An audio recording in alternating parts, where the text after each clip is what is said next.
today's amazing band. Thank you so much. That was beautiful. I also want to acknowledge our board president. First of all, good morning. I'm like looking out, just start talking and didn't even say good morning. It's so good to see everybody here this morning on this beautiful day, the beginning season of Christmas, and that's what I wanted to talk about was this lovely sanctuary. Really the brainstorm of our board president, Amy Burnett. She has had a vision for this for quite a while, yes. And I just want you to take time to notice all the little details that I was sitting here, and if you want to come up at some point, preferably not during the talk, but you can.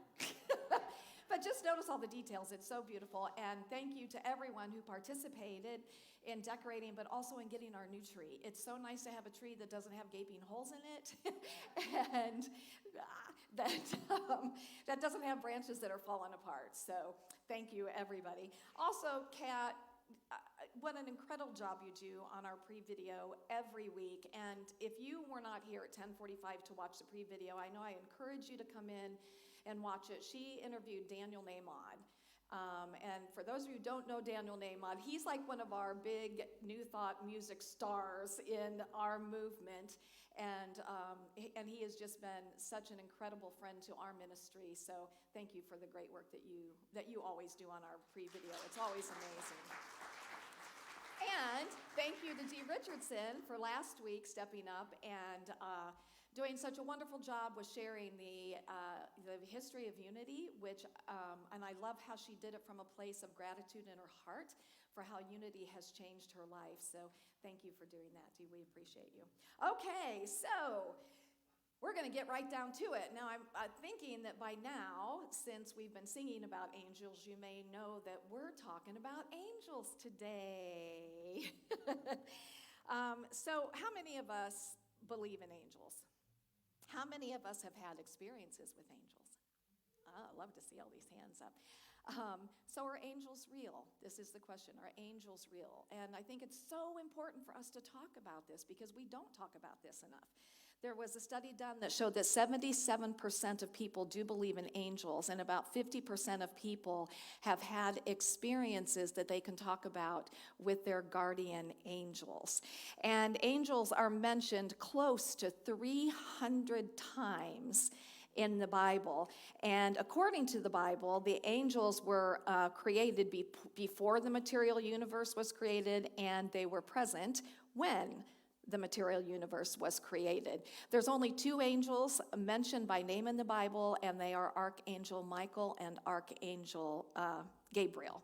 So I do a lot of research as I'm working on my talk, listening to things, so I can't remember exactly the name of this priest, but there was a priest who was saying that he thought it was interesting that people could so easily believe in a God that they cannot see. Yet it's hard for them to believe that God, this supreme being, what we would call this divine intelligence, created non-physical beings to be present to help with its creation. And doesn't that just make sense that that would be the case? I'm going to see more heads nodding yes at the end of the talk today. My goal today with this talk is to encourage us to really explore this aspect of our life more deeply, to create a conscious communion and a conscious connection with our angels. And here's what I want to say about this. You can call angels your spirit guide, your higher self, whatever you want to call them. But here's what I know for sure. There is something else that is here for us, that is guiding us, and it's here for each and every single one of us. For all intents and purposes, for this talk, because I'm going to be referring to Scripture, we're going to call these angels, okay? Now, here's the thing, too. If you have an issue with thinking about angels with wings, I also read that the depiction of angels with wings didn't come around until the time of Constantine. So if you can't think of angels with wings, let it go. I just want to open us up to really experiencing these spiritual beings that are here for us. And again, they are here for every single one of us. There's not one of us that is left out. They're here for every single one of us. Okay, so we're going to first start with our master teacher and master metaphysician, Jesus. And, Jesus had many experiences with angels, and he talked about angels. So I'm going to share with you just 4 of them. He would let others know that there are angels around. So in Matthew, he says, beware that you don't look down on any of these little ones, so any of the children, for I tell you that in heaven, their angels are always in the presence of my heavenly Father. And then also in Matthew, and this is when Judas has just betrayed Jesus, and Jesus has just been arrested, and a guard slices off the ear of one of the servants of the high priest. And Jesus says, do you not think that I can appeal to my Father, and he will at once put at my disposal more than 12 legions of angels? So I looked up the word legions, and a legion means very great in number. So he's clearly saying here, and the legions of angels are talked about in the Bible, that there's vast amounts of these beings that are here for us. And then the angels helped him. So when he was, when he went to the Garden of Gethsemane, it is said that the angels ministered to him in the Garden of Gethsemane. And then in Luke, when he went to the Mount of Olives, and he was asking at that point that this cup be taken from him, again, an angel of the Lord appeared to him and strengthened him. And that's only 4 stories of many that he talks about or that he has with angels. So what I really want to focus on today is the Christmas story, because we are in the Christmas season. Now, we all know that angels are spoken about quite a bit in the Christmas story, yes? Yeah, absolutely. Okay, so let's talk about some of those. So let me go here. The angel Gabriel, one of the archangels, appeared to Mary and told her that she was going to have this baby and going to name him Jesus. And she was like, what are you talking about? I'm a virgin. I can't have this baby. And the archangel reassured her that this is what was going to happen and everything was going to be okay. So the next thing that happened, and it didn't say an archangel on this, but an angel appeared to Joseph, because Joseph is finding this out and he's kind of freaking out. Like, whoa, hold on a second. We're not even married and she's pregnant. And so I can't remember. Were they married? Because in his mind, he was going to divorce her quietly. So I guess he was going to marry her and then divorce her. They were engaged. Thank you. You would think I would know this, but I got confused there. Okay, anyway, so the angel told Joseph. the angel told Joseph again, everything was going to be okay. This was all exactly as Mary said. And of course, Joseph listened, and the rest is history. But it goes on that in 2 accounts in Luke, the presence of angels, that an angel appears to the shepherds in the field and tells them what is going to happen. But not only does an angel appear, it says again that legions of angels appeared at that time. And also we know that the angel appeared to Joseph once that Jesus was born to tell him to take him away from Herod, and then the angel appeared as well to tell him it was safe to take him back. So the whole point here is there are angels. Angels are real. Angels are real. And I think that if what holds you up is this whole concept of what has been artistically depicted as angels, let that go. Because, again, the bottom line is, how can we become in relationship with this that we call this angelic realm? Because I'm telling you, it is here for us, and it is here to absolutely help us. Charles Fillmore, our co-founder, and the revealing word says that an angel is the quickening thought of God appearing in the form of light or divine intelligence, intuition, and understanding. How many of us have had experiences with some realm that we know we've been guided, that intuitive hit, that understanding, that knowing, a light, we see something, and we also know that angels appear in human form, right? And we'll talk about that in just a second. Yeah. Oh, I love it. Thank you. And I love that because I'd love to talk to you about that. Angels come from the Greek word anglos, which means messenger. And so an angel is really a messenger. And that's what we see time after time in the scriptures, that an angel is a messenger of quote unquote God. Okay, so one of the people that if you really want to know more about angels that I would really suggest that you listen to or that you read her books is Lorna Byrne. And Lorna Byrne, she grew up in Ireland. Lorna literally came into the world seeing angels. She talks about that even as young as when she was in her crib, that she could see angels. She would see her mom and she would see angels. And she said this was such a normal thing for her. She didn't realize that other people couldn't see what she was seeing. And I listened to a lot of interviews with her. Paul has her books. We talked a lot about it. Paul did a class. Some of what I'm sharing with you this morning is from the class that he did in 2020, I think it was, on Lorna Byrne. And Lorna Byrne really drives home to us that everyone has a guardian angel. That it's not just a matter, there are legions of angels, but everyone has a guardian angel. And this guardian angel is assigned to you, and only you, and this guardian angel stays with you your entire life. And I really love this, and I'm going to read how she says it, that when you die, your guardian angel ever so gently takes hold of your soul and brings your soul so lovingly back home to heaven that you're never alone, and at that moment you can see your guardian angel. And that just, as I thought about the people who have passed in my life, and that just gives me such a sense of peace to imagine that for them in that moment, their guardian angel was right there. As well as we know that family members, we've always heard that family members are the two, but I think that's so beautiful. But the point today is for you to really open yourself up to experience and be in communication, again, in communion with your guardian angel. And she says this too, and I think this will be a relief to all of us. Is there anybody here who never gets off of their path?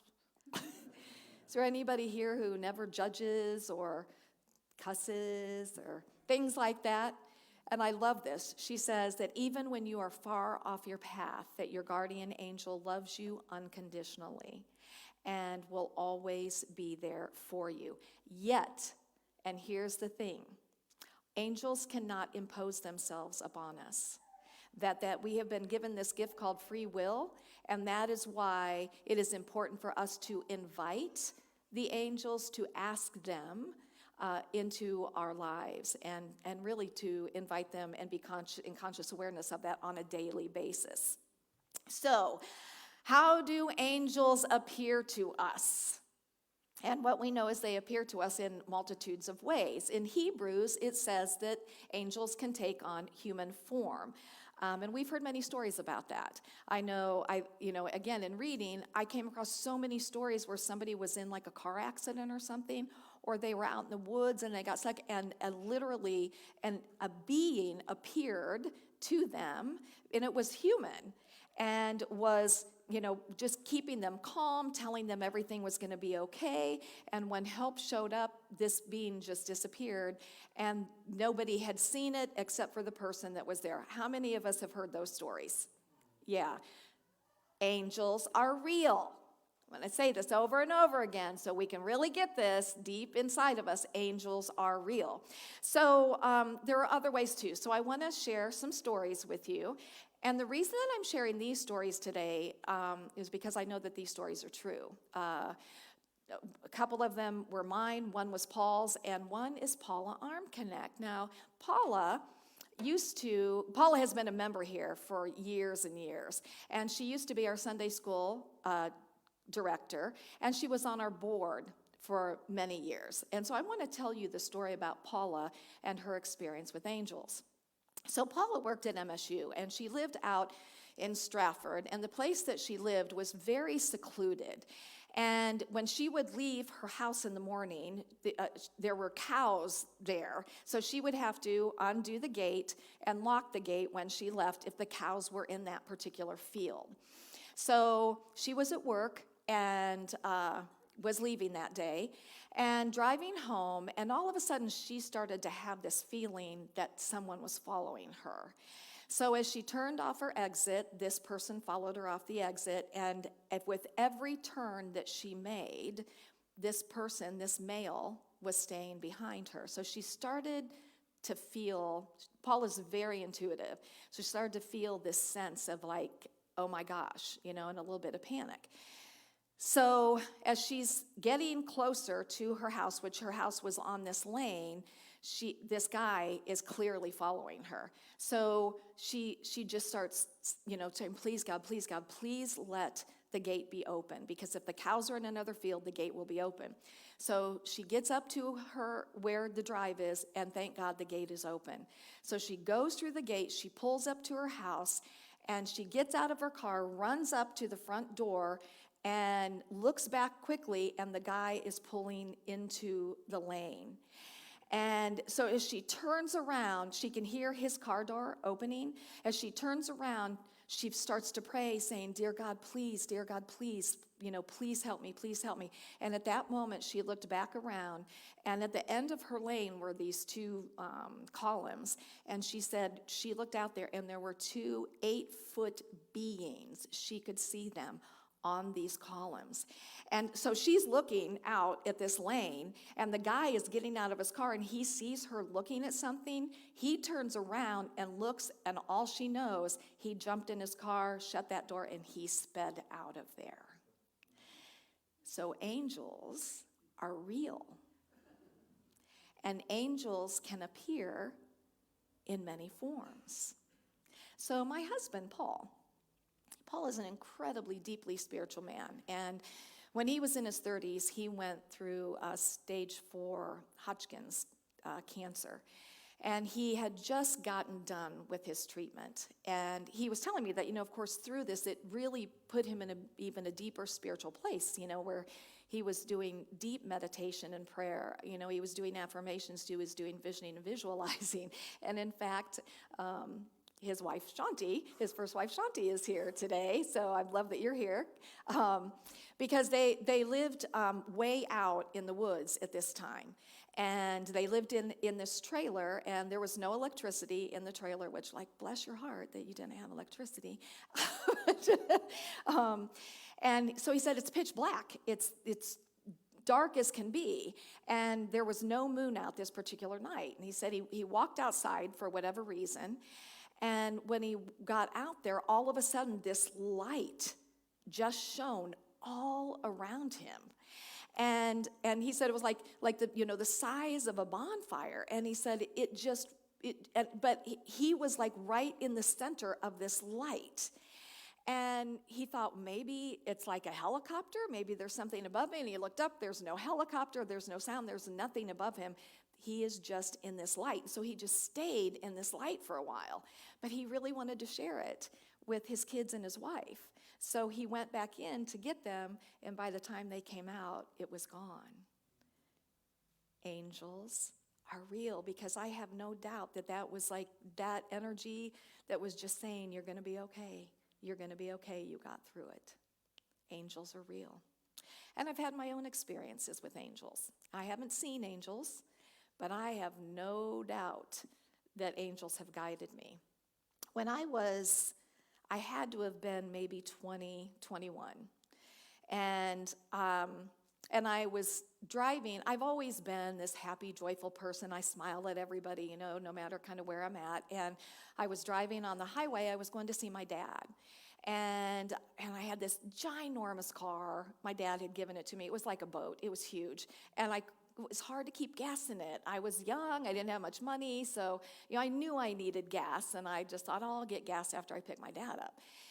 And so I'm bebopping down the highway. I'm listening to the radio, and I smile at people. Well, evidently, this one guy thought I was smiling at him for a reason. And as I go to get off my exit, he pulls over behind me. And I start to feel this sense of I think this guy might be following me. So I go down the street, and he continues following me. I turn onto my dad's street, and the guy turns behind me. And I'm young and naive. I don't even know why I did this, but thank God for my angel. So I go down the street. I pull into my dad's driveway, and I get out of the car. Hello. I wouldn't do that today, but I did. And of course, this is all before cell phones. And thank God my dad is standing outside on the porch. And I get out, and the guy stops his car and gets out and comes up behind me. And my dad was, very, very strong, and he was like, "Who are you? What do you want?" And the guy said he was looking for some street, that there was no street name there. And he got in his car and left. Okay, that was awesome. I was going to my dad's to get him to take him to eat. We get back in my car. We go down his street. We turn onto the other street, and my car ran out of gas.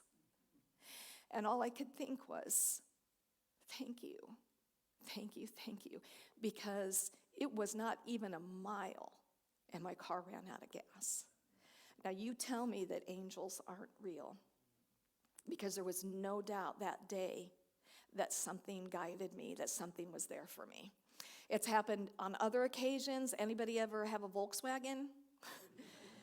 And those Volkswagens don't have very good defrost or heat. Living in Ohio, I was leaving my home one day. It was a storm. It was a blizzard, and I could just see out of a hole in my vehicle, and I'm going down the street, and the hole's getting smaller, but how you're just like, I can see enough, All of a sudden, something just said, pull off now, and I did. And had I not pulled off, just in front of me was a garbage truck, and I would have gone right into that garbage truck. Another experience I had was with my first husband, and our kids were like 8 and 3 at the time. We were out at Busick Park. Anybody, ever know Busick Park? Yeah, so we're out, and for whatever reason, my then husband decides to take our car into the gravel, which I'm like, why are we taking the car into the gravel? And so we come to the point where it's time to leave, and we can't get the car out. The problem was, it was getting dark. And there's no cell phones, nowhere to walk that's close by, and it gets dark and darker and darker. And thank goodness we were in Unity, and I started just calling on my Unity principles. I just know that some help is going to come. And out of the blue comes this pickup truck that just happens to be driving through this area of the park that nobody should be there at this time, who has a chain, and he pulled us out. And I knew in that moment, that was help. That was angelic help. Again, I didn't see any angels, but I absolutely knew that the angels were with me. Another person that I would recommend if you want to know more about angels, and you'll recognize her, most of us, is Stephanie Barton. Stephanie Barton has been here. She's a psychic medium. She has a website called angelsinsight.com. She actually has this 21-day class. I signed up for that, and so I was going through some of that this week to just kind of get more information on angels. But one of the things that Stephanie says is, she said that angels are pure love, and they are here to serve us, and when we call them, and they will always respect our free will. But the important thing is that we become conscious enough to call them. We become conscious enough to invite them into our day. When I wake up in the morning, it's, I'm so grateful for life, but it's like, I invite you, my guardian angel, into my life in every way this day. I just want to make sure every day my angels know you are welcome in everything that I do in this day.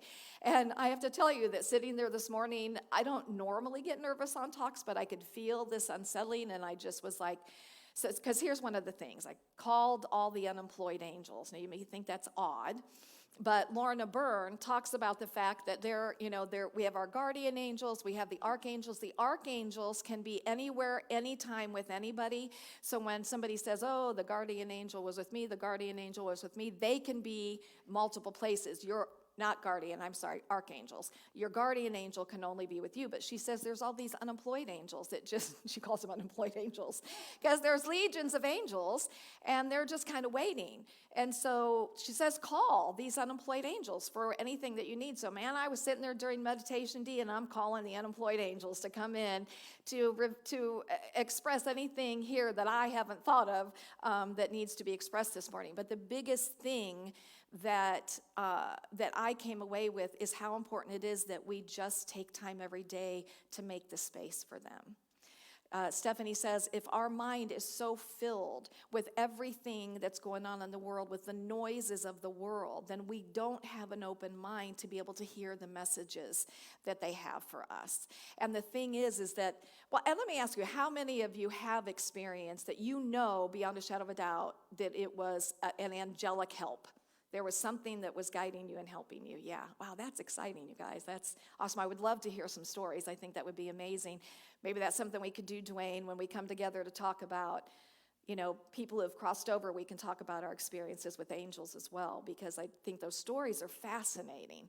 But how important it is that we really take that time to just be quiet and just for no other purpose than just to open out the way. Of course, we talk about this with meditation anyway, opening out the way that this divine intelligence can speak through us, but open out the way that our angels, that we can hear the messages that are there for us. So that would be one of the biggest things for us. So what I want to do is I want to close today with an affirmation that Stephanie did. I changed it around a little bit, but this is essentially Stephanie's affirmation. Mostly today, I just hope that something is stirred up in you, that you will make it a point to open yourself up to this divine help. Because again, I just want to say this very strongly, this divine help is here for every single one of us. It's here for every person on the face of this planet, always has been and always will be. And I love in Scripture where it says, help me in my unbelief. If you have some unbelief, just open yourself up and say, help me in my unbelief. Help me to know that you are here with me. And I promise you, you will start experiencing this supernatural help, is what I would call it, in the form of angels. So I'm going to invite us to share in this affirmation together. As I find and cultivate inner balance, creating a quiet space for my spirit, practicing self-love and self-care, I am inspired by the amazing presence of angels. I am loved, and you are loved. You are loved beyond what you can ever begin to imagine. You are supported beyond what you can ever begin to imagine. I promise you that your angels just want the very best for you. And I say to you, namaste, namaste.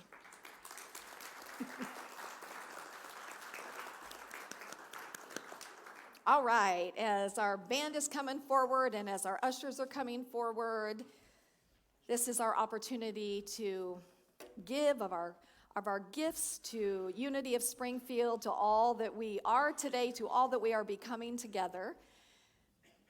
So let's take our gifts in our hands and let's bless them together. Divine love through me blesses and multiplies all that I have, all that I give, and all that I receive. And thank you, God.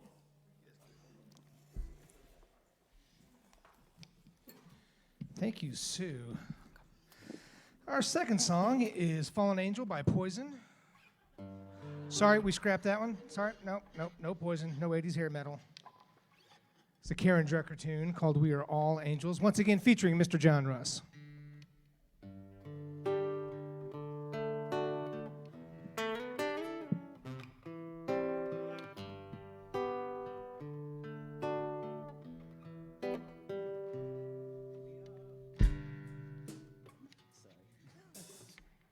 That intro was so good, let's hear it again.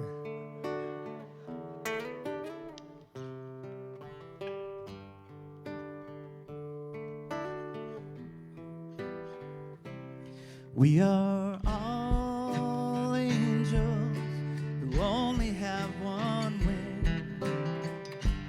All angels searching for each other. All angels who cannot reach the sky. 'Cause we need each other to fly.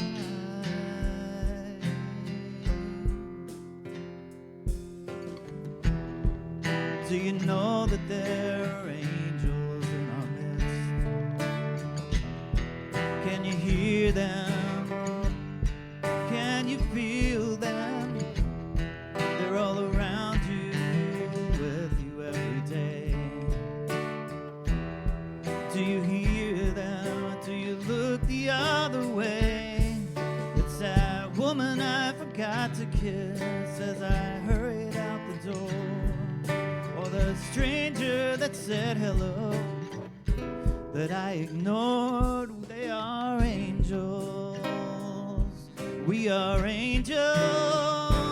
We are all angels that only have one wing. All angels searching for each other. All angels that cannot reach the sky. 'Cause we need each other to fly.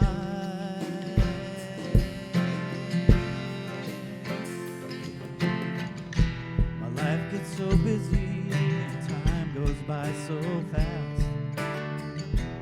I rush through the day trying to make each moment last. But when I take the time to look around, I see sweet angels smiling back at me. Everywhere at any time I need to open up my eyes and see the beauty that surrounds me. Now I realize we are angels. We are angels. We are all angels that only have one wing. All angels searching for each other. All angels that cannot reach the sky. 'Cause we need each other to fly. Oh, yeah. We need each other to fly. We need each other to fly. We need each other to fly. We need each other.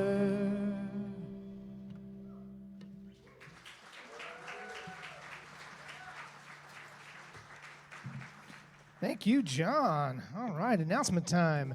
So our board president and our welcome ambassador, Ms. Amy Burnett, will be at the back of the sanctuary to greet any newcomers with a packet of information and with a coffee mug. She will answer any questions you may have about Unity, or she'll get the answer and get back to you if she does not know. This Tuesday, December 6th at 10 a.m., the book group will start Shakti Gawain's The Four Levels of Healing. Everyone is welcome to attend. And our New Thought and World Religions class on December 11th will be taught by Mr. Greg Lee on the MMORPG and how the skills used in online role-playing games can help you connect with your higher selves. That is massively multiplayer online role-playing games. It'll be good for all of you that don't know what that is. Our beautiful and amazing candlelight service will be held on December 23rd at 7 p.m. And this year, we're actually going to work on it and do a real good job with it. So, not like last year, John, Sue, Paul, D. That's right. Amy, we have an announcement.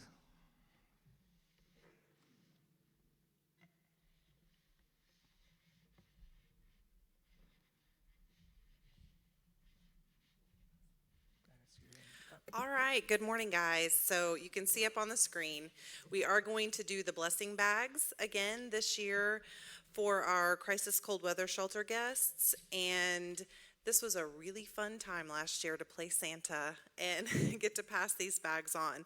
So the idea is we're asking for sponsors for the bags. The items, it's a predetermined list so that the bags have similar items in them.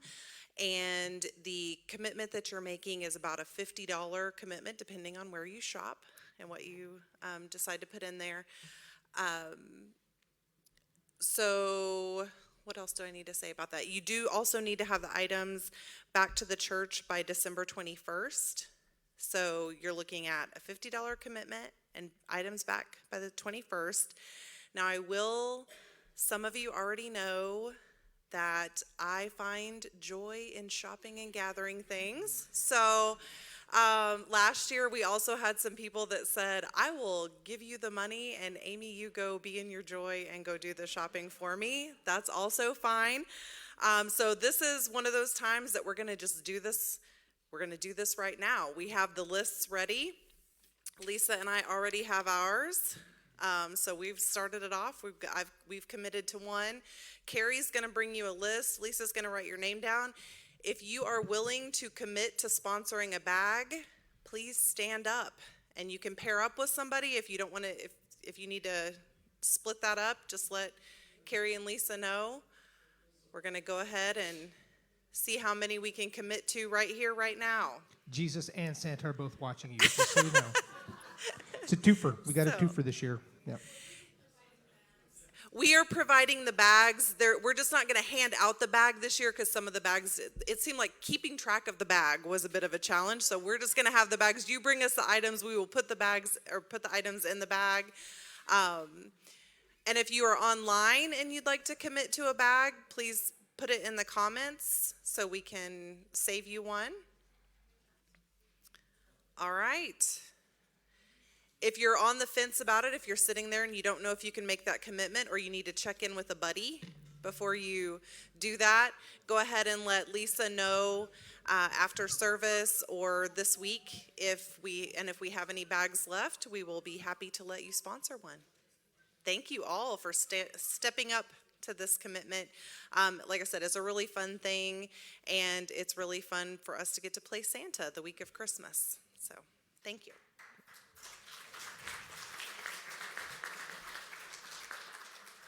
Carrie, there's a whole group of people standing up over here. Oh, wait, that's the youth. All right, the youth have an announcement. Sorry, I didn't see that was yes, the YOU.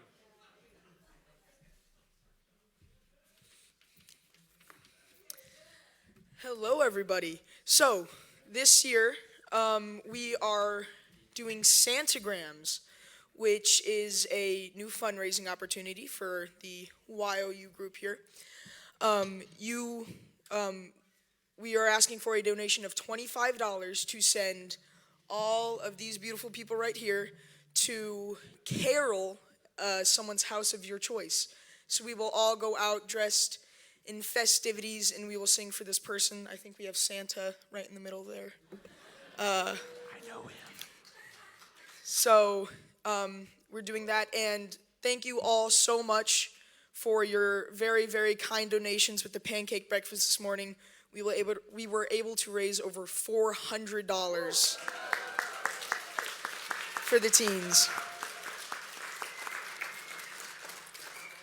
So again, just thank you so much for helping us in all of our endeavors, and send someone a Christmasgram. Make their day, all right? This is something that we really like doing. I hope everybody here likes singing for everybody. So, yeah. Yes, you in the front.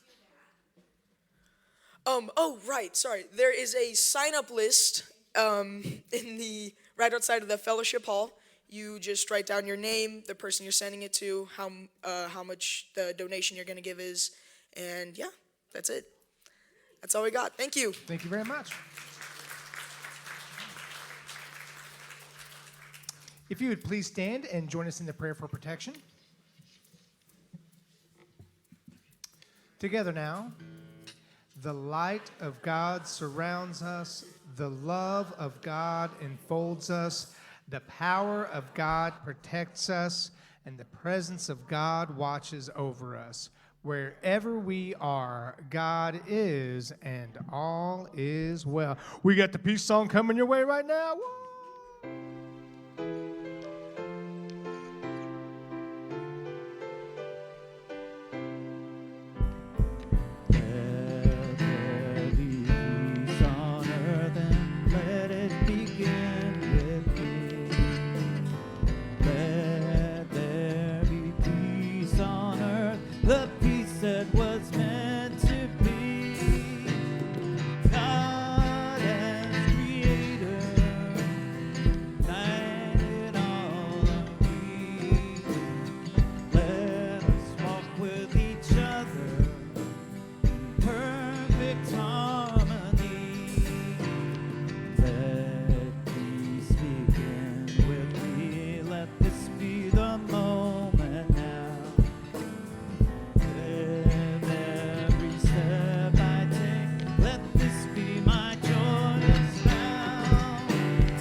Merry Christmas. We'll see you next week.